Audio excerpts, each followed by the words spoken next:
მიხეილ ყაველაშვილის მხრიდან შეწყალების შეთავაზების მიღებას კი ოპოზიციონერი ლიდერები კატეგორიულად გამორიცხავენ. დაკავებული პოლიტიკოსები აღნიშნულს შანტაჟად აფასებენ.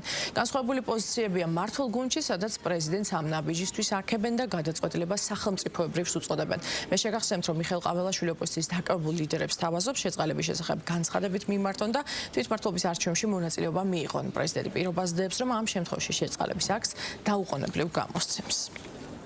მამკა ხაზარაძე და ბადრი ჯაფარიძე დღეს ციხეში არიან იმის გამო, რომ მათ არ უღალატეს პრინციპებს, იმის გამო, რომ მათ თქვეს, რომ საპარლამენტო საგამოძიებო კომისია არის ქმედულნარო. ხაზარაძე და ჯაფარიძე ყაველაშვილის შეწყალების მოთხოვნით არ მიმართავენ. რა თქმა უნდა, ბრძოლას გავაგრძელებთ, რა თქმა უნდა, ვიქნებით წარმოდგენილები თვითმმართველობის არჩევნებში და გავაკეთებთ ყველაფერს იმისათვის, რომ დავდოთ გამარჯვების ლელო. ჩემი შეფასებით ეს რაღაცა კეთება იმისთვის, რომ თუ ლელო და გახარი არჩევნებში იღებენ მონაწილეობას, აი რაც შეიძლება უფრო რეპუტაციულად დაზიანებული იყვნენ.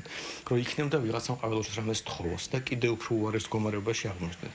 მაგრამ ჯეჯებით არავის არ უთხოვია და მე მგონი ამდენი კი იყო ბოჭკوارو არ თხოვონ, მაგრამ თავისთავად ეს ასეთი განცხადებები კიდევ უფრო მეტ არასერიოზულობას მატებს ისედაც საკმაოდ არასერიოზულ სამწუხაროდ პოლიტიკურ გარემოს. პრეზიდენტის შეთავაზებამ შეწყალებასთან დაკავშირებით ჩამოშალა მათი გეგმები და ნათლად დაგვანახა, რომ ამ ადამიანებს არ სურთ თავისუფლებაზე ყოფნა, პირიქით მათ განზრახ დაარღვიეს კანონი, რომ ყოფილიყვნენ დაპატიმრებული და რაღაცნაირად თავი აერიდებინათ თვითმმართველობის არჩევნებისთვის, რადგან ახლა წარმომიდგენია მათთვის როგორი რთულია, რომ იმ განულებული რეიტინგი წარდნენ თავისი ამორჩევლის წინაშე და კიდევ უფრო უარესი შედეგები მიიღონ, ვიდრე აქამდე ჰქონდათ.